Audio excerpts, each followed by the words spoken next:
Welcome to the President's Diary, a monthly television program that highlights the activities of the President both in and outside the Gambia. Have you been wondering about the daily work routine of the President? He prays for his people before doing anything else. He's really working hard, trying to bring the country together. And I think that is one of his main objectives. na jublu ci aduna bi rep bir Gambia lu mu soxla lepp doomi Gambia lu mu soxla na ci taxaw ci lolu rek mu dimbalé julit bi ngamira ka mirale abala banko sambala nyamena moli solata bulmina pour ay makoy ji. For someone who starts his day as early as 7:45 in the morning, is probably the busiest man in the country.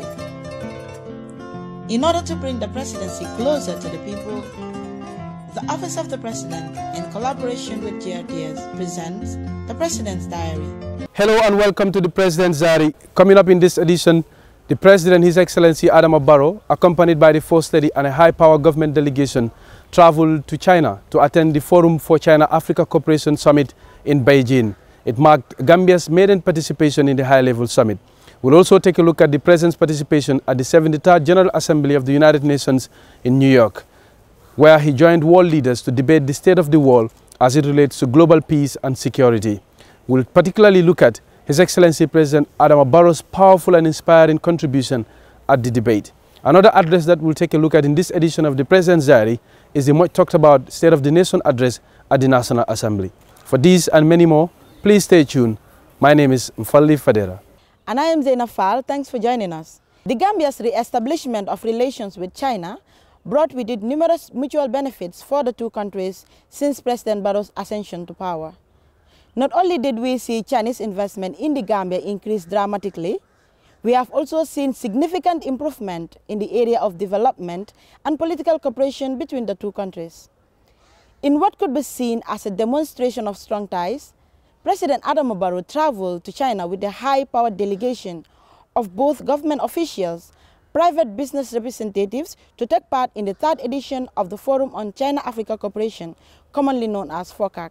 With the last one held in Johannesburg, South Africa, aims to strengthen cooperation through the promotion of trade and economic ties between China and Africa.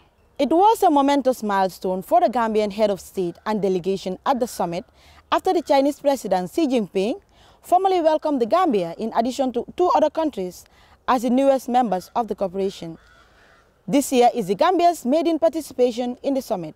President Barrow, during the summit, took part in a series of bilateral meetings with Chinese government officials and investors, and visited numerous places, including the Chinese railway construction, where he was introduced to numerous businesses and investment opportunities that the Gambia could tap into. Moreover, the President also witnessed the signing of 4 major corporations that will see remarkable improvements in different sectors of the country's development. In his address at the summit, President Adama Barrow joined his colleagues in the adoption of Beijing Declaration towards a more vibrant China-Africa community with a shared future. And yesterday, the announcement of $60 billion, I think that is very, very important in the relation between China and Africa. That have given the African continent real hope that we have a genuine partner, that is China. And I'm privileged to be in China for the 2nd time within 9 months. And my government is just 1 year, 8 months old, but I have visited China twice. And also I have been given the opportunity again to meet Xi Jinping tomorrow, and we will discuss issues between China and Gambia at the bilateral level.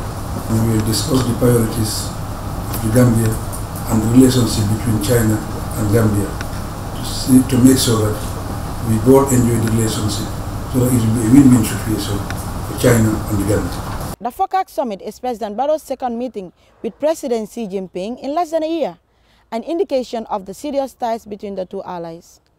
Already, China's relation with the Gambia is paying dividend, with the construction of roads in URR worth millions of dollars through Chinese grants, the multi-million-dollar OIC Conference Center, scholarships and training opportunities for Gambians, investment opportunities, amongst a host of others.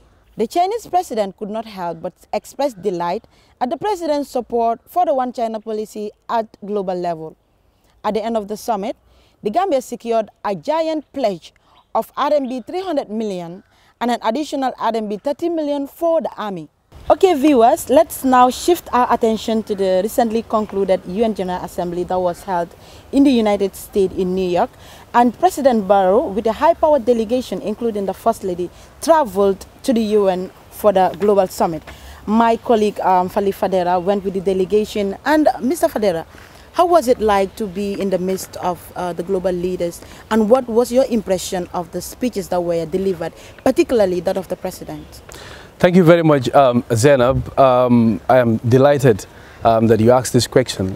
First of all, personally, it was an extraordinary experience for me, witnessing firsthand global leaders taking on the problems that the world is facing and providing solutions to them.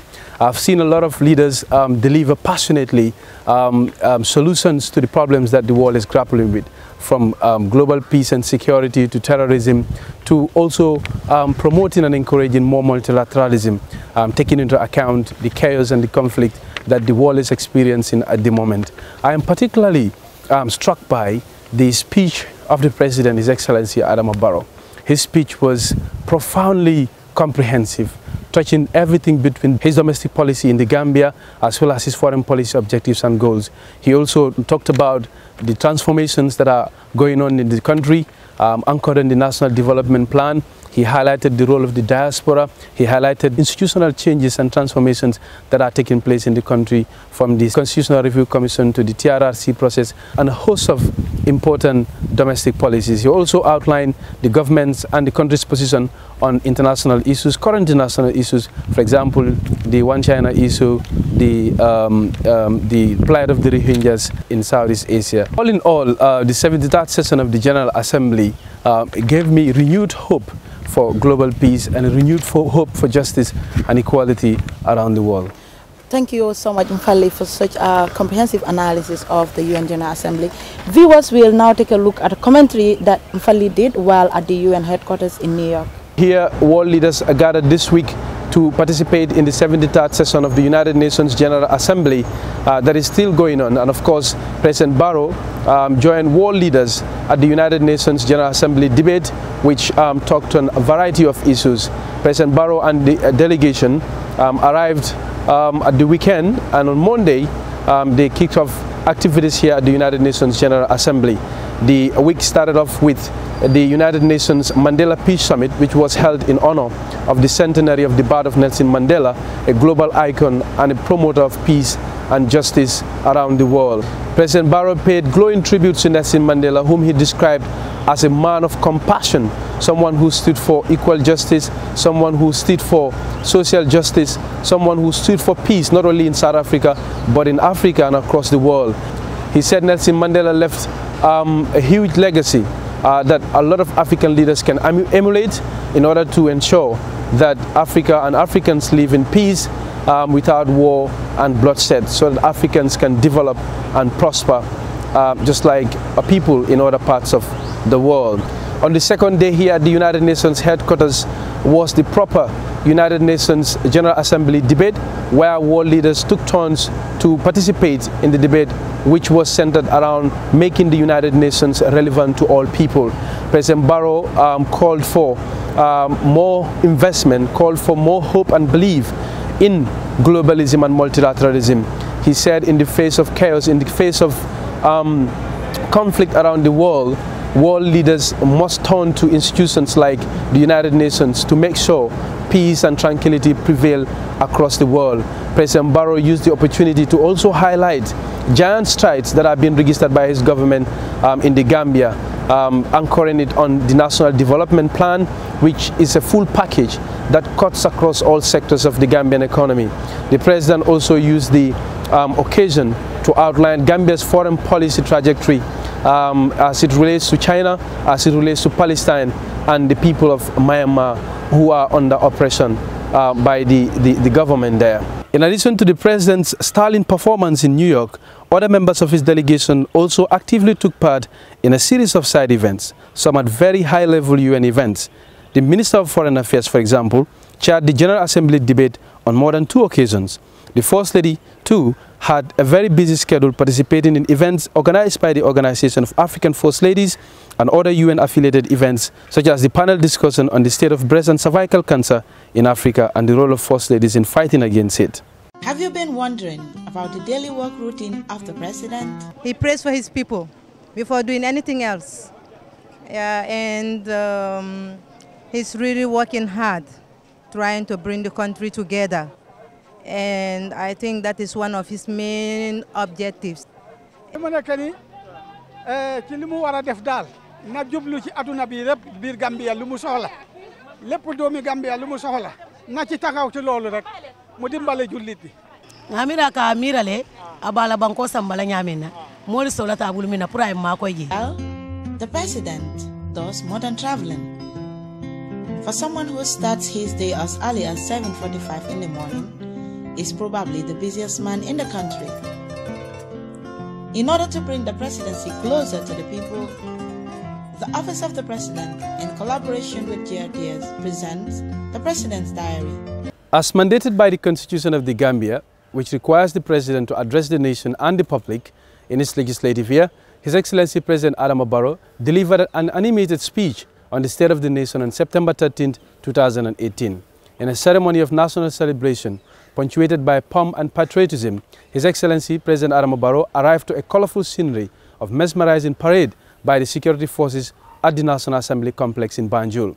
The forces, dressed in their ceremonial uniforms, rolled drums and blew trumpets as the Commander-in-Chief of the Armed Security Forces inspected the Quarter Guard and stood for the national anthem. President Barrow delivered an hour's address in the National Assembly floor filled to capacity with diplomats, government officials, local government representatives and members of the public. The speech focused on major government achievements, policy and legislative matters, national unity as well as matters requiring executive action. The President urged all, including non-state actors, to work together amicably and sincerely in the interest of the nation. In all, pertinent issues were discussed. In the area of trade and employment, the President stated that government reforms continue to explore means of improving the business environment, promoting investment and ensuring a fair trade environment for the private sector. In the area of youth employment, he announced that the government launched a $14 million fund to equip over 1,000 Gambian youths with relevant technical and vocational skills, in addition to another 1,000 trained by the Youth Empowerment Project, commonly known as YEP. In the area of education, the President said government set a policy target to train 65% of all graduates in the STEM area.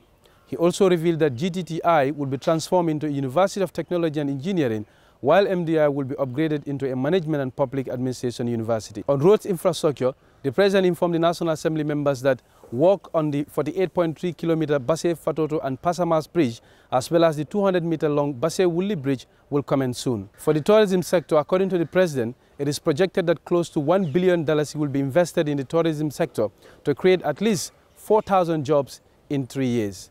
It seeks to enable a year-round tourism in the country. Here's an excerpt of the speech. Madam Speaker, the fishery sector remains a source of revenue for us. Those activities within the sector attract much attention. With support from the Food and Agriculture Organization, my government has secured a technical cooperation program on aquaculture for women and youth. It is currently being implemented with a total budget of $442,000, focusing on 3 key areas. These are establishment of 4 hatcheries at strategic locations in the country. The capacity per hatchery will range between 800,000 and 1 million fry or small fish annually. Establishment of 3 feed mills plants at strategic locations in the country. The capacity per mill will be about 500 kilograms per day to produce different types of feeds for different categories of fish. Capacity development for the production of quality seeds and feeds. Particular preference will be given to youth and women associations. In March 2017, a little over a year into the presidency of Adama Barrow, the Interior Ministry issued a release of temporary suspension of the printing of national documents. A move, it said, was warranted by the need to do a comprehensive review of the process of the issuance of the national documents. It also stated in the same release that the suspension seeks to protect and promote the integrity of our national documents. However, the suspension is now lifted and all eligible Gambians can be issued the national ID card effective October 1st, 2018. To mark the resumption of the process, President Barrow and the first family recently went through the process and were issued the national document at a symbolic exercise at the State House in Banjul. After his enrollment for the ID card, President Barrow urged every Gambian to get registered for the national document. The standard of the ID card is similar to that of ECOWAS biometric passport. The process of acquiring the document will be rigorous, requiring thorough investigation and proof of citizenship with a valid document if necessary, said the Director of Immigration Department and the Minister of Interior. Both senior officials described the resumption as a big relief for the government. ID card is for Gambians. And we have rules and regulations that people have to follow. We want everybody to follow the due process to make sure we get Gambians registered. I will take this opportunity also to thank the Vice President and thank my entire team for the hard work to make sure we get to this level. It's a starting point for this country. And this is part of our reforms. We inherited a polluted system. We want to make sure we do the right thing for this country. And I think this is one of them. I want the cooperation of the Gambian people. I want the cooperation of my government and the company that is doing this seamless. They should follow the rules and regulations of this country. Make sure we do the right thing. I have to repeat that. Let's do the right thing in the interest of this country. I thank everybody, the entire government and the Gambian people for their patience. The Land Commission is not a court of law. These were the words of His Excellency President Adama Barrow as he swore in members of the Land Commission at the State House in Banjul. The commission, which has been set up to look into the challenges of land administration in order to address conflicts emanating from land matters in the country. The President said that the commission is not an appeal court for land matters, neither will it handle cases that have already been dealt with or are before the law courts of the country. He emphasized that the Commission has an advisory role on policy matters relating to land administration to ensure that the policies are implemented and that there is transparency in the allocation of land in the country. As a country, we have been hurt because the foundation of our democracy had been shaken and corrupted. Former government abuses the rights of citizens, and many communities lost their land for political or dubious reasons. As members of the Land Commission, you have been trusted to guide the country. Its role includes to investigate disputes, assess premium for properties, monitor the registration of properties, and matters of national boundaries, working closely with the minister. On the same day, President Adama Barrow presided over the swearing-in of the newly appointed Secretary General and Head of Civil Service, Mr. Ibrahim O. Kamara, and the Deputy Secretary to Cabinet, Rohiyatu Kerr. He described the appointments as a necessary step towards strengthening the office of the President, the Cabinet, and the entire civil service. Both officials took the prescribed oaths of office, allegiance, and secrecy, vowing to diligently serve the government with distinction. The appointment and swearing-in of a new Secretary General and Head of the Civil Service and a Deputy to Cabinet is a necessary step towards strengthening the office of the President. The Civil Service in particular and Cabinet Office in particular. Your appointments are to support the office of the President and the Civil Service in order to improve the processes through necessary preparations and consultations with ministers. It would also enable the Cabinet Office to process Cabinet meetings and provide timely reports for the ministers. I urge you to serve with professionalism, without fear or favor, to serve our national interests in your engagements. The commission set up to investigate and report on the unfortunate incident that took place in Faraba Banta recently presented its report to President Barrow at the State House in Banjul. On receiving the report, His Excellency the President reminded the country that our collective resolve to good governance, democracy and human rights will continue to be tested by incidents like the Faraba one. However, he quickly stressed that we cannot lose sight of the importance of establishing accurate facts and the truth in all circumstances in order to progress peacefully. President Barrow concluded that the government would review the report and take the appropriate action as recommended by the Commission without fear or favor.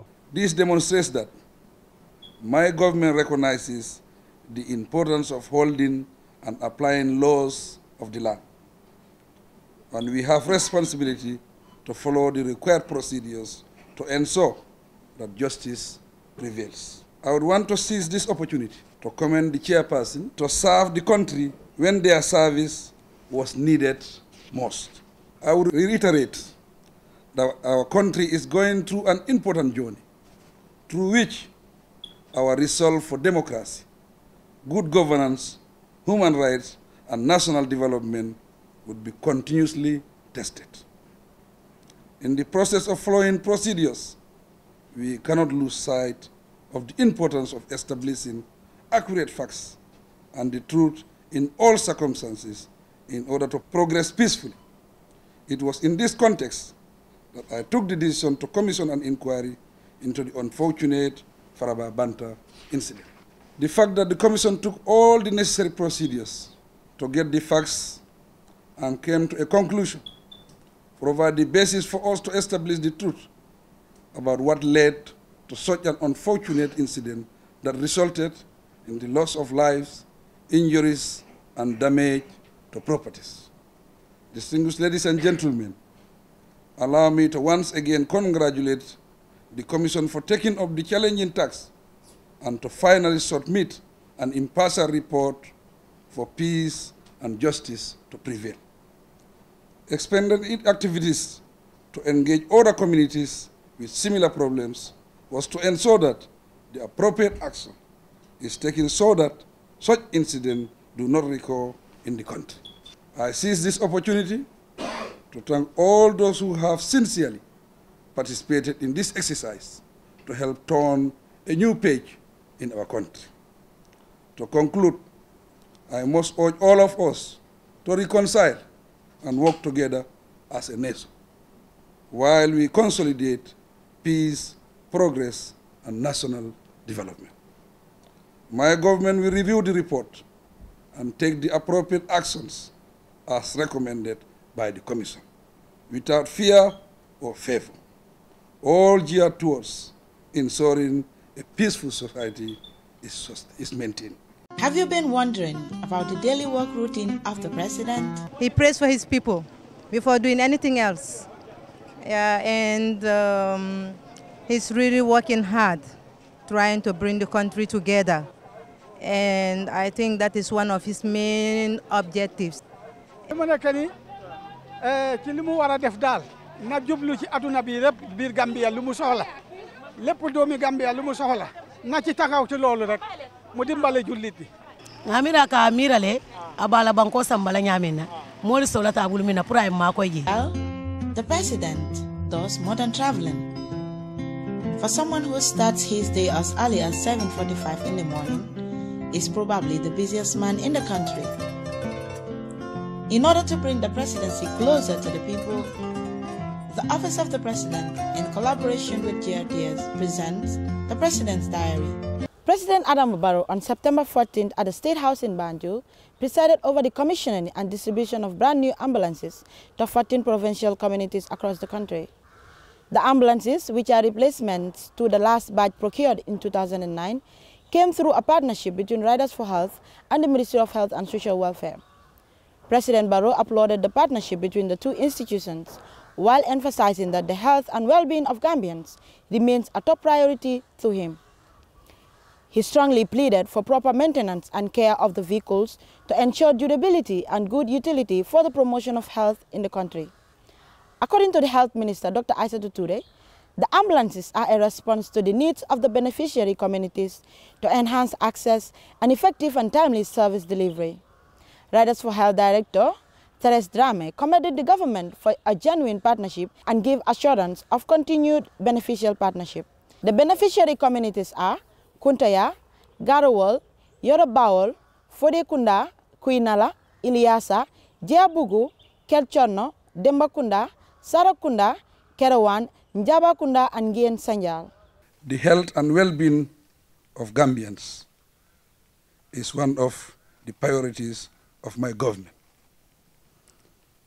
And transportation is an extremely important part in the delivery of health services. In the case of referrals, outreach clinics, monitoring, and other services. Therefore, the availability, reliability, and well-maintained vehicles contribute to health promotion. The long-standing partnership between the Ministry of Health and Social Welfare and Riders for Health under the Transport Asset Management Corporation is an innovative model of public-private partnership,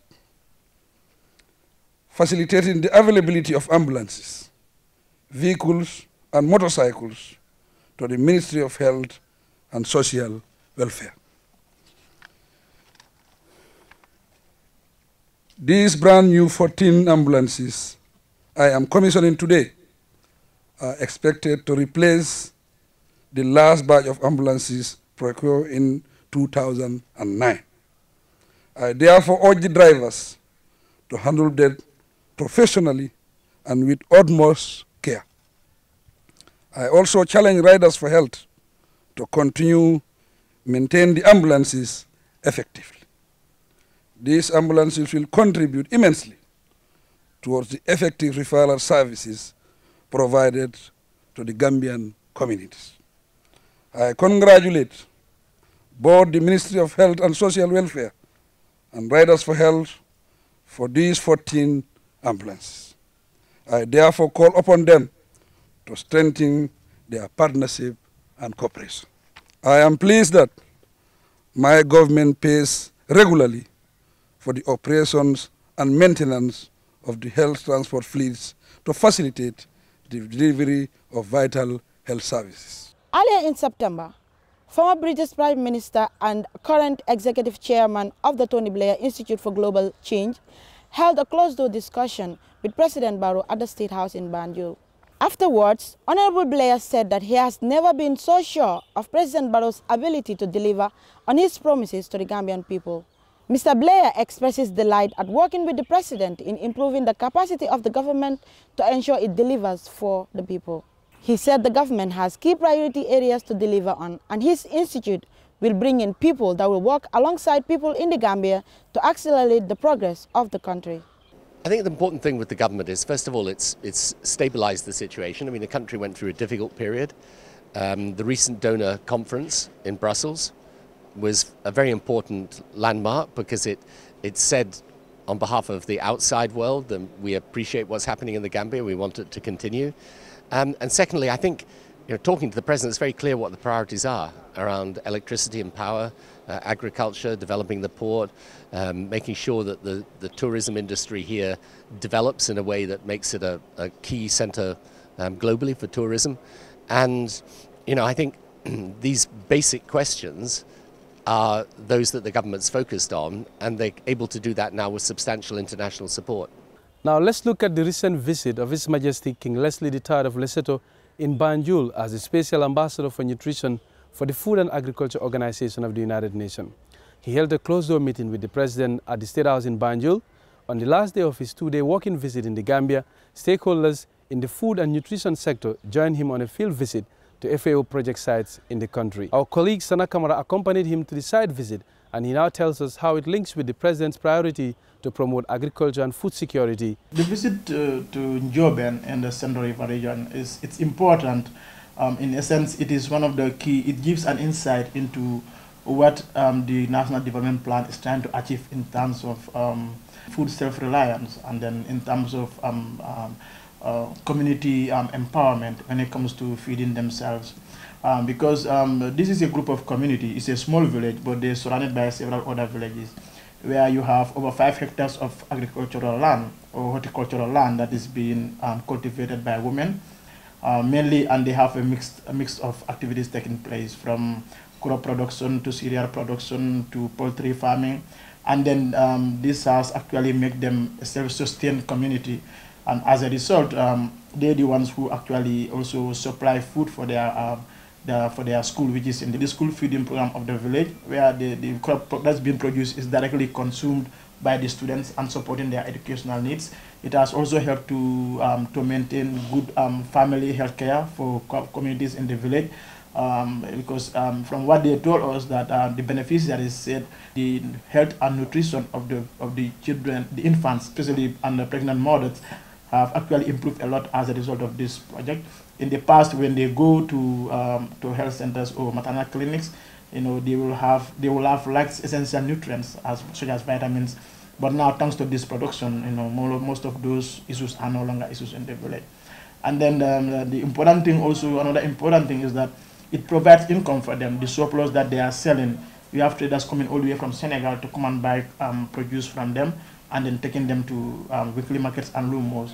So in essence, it has actually shown that when we have projects like this across the country, communities will be empowered to be self-reliant in terms of their produce, and also at the same time, it will be able to address one of the key priority areas of the NDP. In conclusion, I think this project is one of the key, is a good example of how the NDP, the agricultural component, which is a key priority area of the NDP, is achievable, and then also the President Barrow's policy towards full self-sufficiency for this country. President Adama Barrow on Tuesday, September 18th, received in audience the United States Ambassador to the Gambia, Her Excellency Patricia Allsop. Ambassador Allsop, who started her diplomatic tour in the Gambia in 2016, was at the presidency to bid farewell to the president. After a closed-door meeting with the president, Ambassador Allsop told the State House Media Corps that the cooperation between the U.S. and the Gambia has been strengthened since the advent of the Barrow administration. According to her, the Gambia-U.S. relations has improved tenfold since then. While recalling unforgettable memories during her tenure, the ambassador commended the president for the leadership he delivers, expressing optimism that the U.S. support to the Gambia will be multiplied through the Millennium Challenge Cooperation Scheme. The program seeks to reduce poverty and promote economic growth in developing countries. It has been exciting. At some points it was a little too exciting, but I am really privileged and honored to have been able to witness the transformation that has taken place in the Gambia. To be a witness to that kind of historic change, to be a witness to see people stand up and say, enough is enough, we're not going to take it anymore, we're going to make a change. And I really feel it was an honor for me to have been able to witness that. The cooperation, we have a strong partnership that has been strengthened since the advent of the Barrow administration. We have a number of U.S. agencies who are working here. Our assistance to the Gambia has multiplied tenfold since this administration has come in. So I would say it's a very good relationship. On October 3, 2018, His Excellency President Adama Barrow received in audience the Chinese ambassador to the Gambia, His Excellency Jiang Zemin, who was at the presidency to bid farewell as he comes to the end of his diplomatic tour of duty in the Gambia. After a closed-door session with the president, the Chinese diplomat spoke to the State House press corps. He lauded the support given by President Barrow to the Gambia-China relations and assured him and the government of the Gambia that the Chinese side attaches great importance to the ties.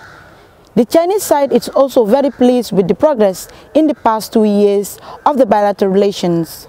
Ambassador Zemin said he is honored to be the first Chinese diplomat to serve in the Gambia since the assumption of bilateral ties, adding that he had a momentous 2.5 years in the Gambia. It's a sad moment with mixed feelings, but President and I, we have reviewed what happened in the past 2 years of our bilateral relations. I think we are very satisfied with the achievements and progress of our bilateral relations and the cooperation. A lot of achievements have been made. I'm so honored to serve as the first Chinese ambassador to the Gambia since the resumption of bilateral ties. It's a huge responsibility, It's a huge honor. I enjoyed every moment and minute in the past 2.5 years in the Gambia. Still on the president's diplomatic engagements, the latest to pay a courtesy call on President Barrow at the State House in Banjul was the African Union chairperson Musa Faki Mohamed. In a meeting held on Wednesday, the president assured the visiting AU chairperson that his administration's ongoing reforms will ensure a free, fair and level playing field for future elections in the country. President Barrow also pointed out that his government has embarked on a series of sectoral and institutional reforms that will strengthen transparency, good governance and democracy. He therefore enlisted the support of the Union to continue assisting the government to consolidate the gains so far registered. I was just in office for 6 months, looking at the background, how we came to power after 22 years of dictatorship. It was a very difficult moment. It was a mountain to climb. We needed every support, especially the African Union. But we cannot thank you enough for the support. We have a lot of challenges as a country, as a government, as a president. If you are the president, you are the bus driver. As you get to the stop, people will drop from the bus, but you will have people entering the bus. But you remain in the bus to drive the agenda. We are very focused to make a change for this country. And we want the change to reflect the Gambian people. But we cannot do it alone. We need everybody's support, especially the AU. The AU is the body.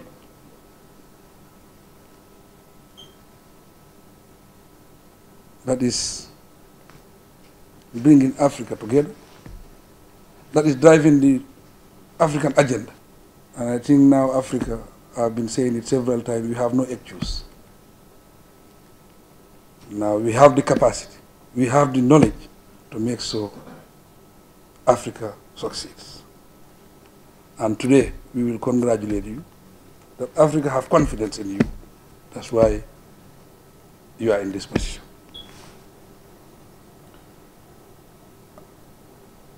The meeting we had in your office, I emphasized security in that meeting, and I still will emphasize security.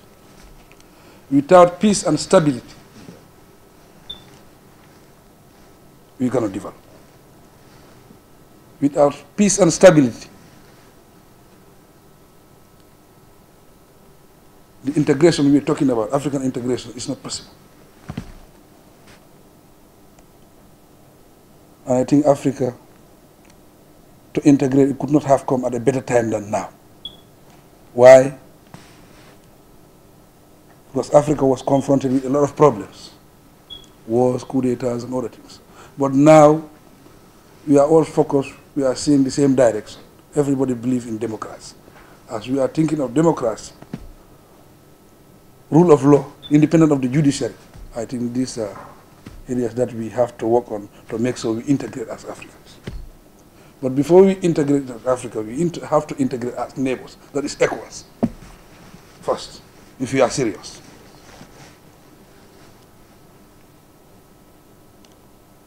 My government, we have embarked on reforms. That is our main focus. A reform is not one area, basically in every area.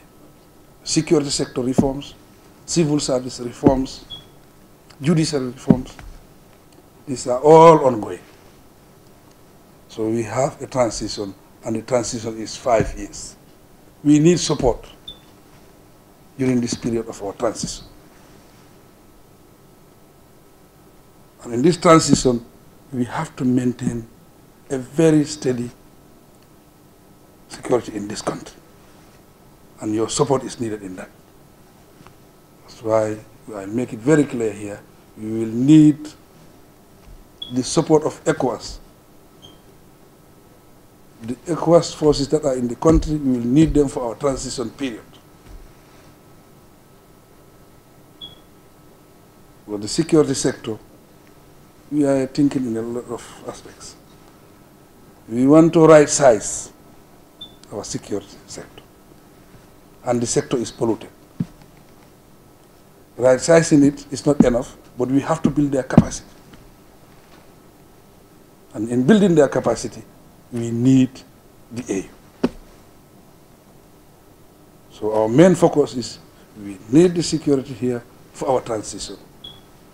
So that in 2021, we would have complete our reform process and organize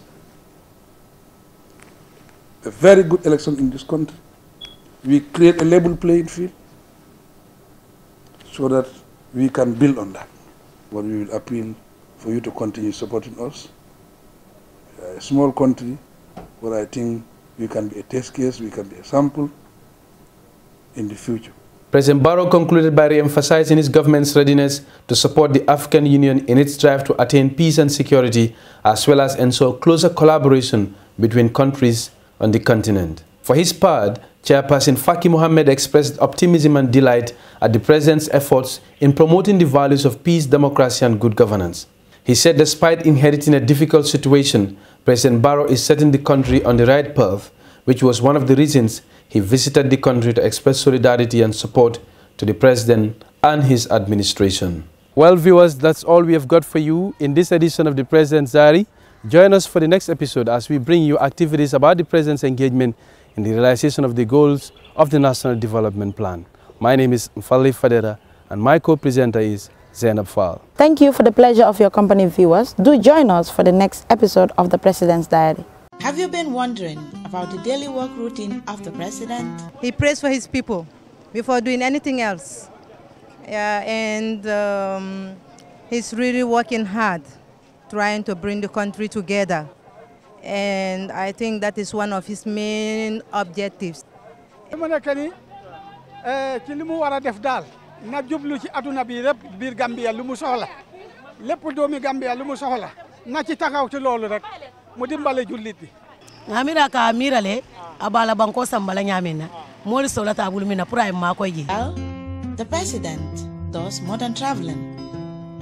For someone who starts his day as early as 7:45 in the morning, is probably the busiest man in the country.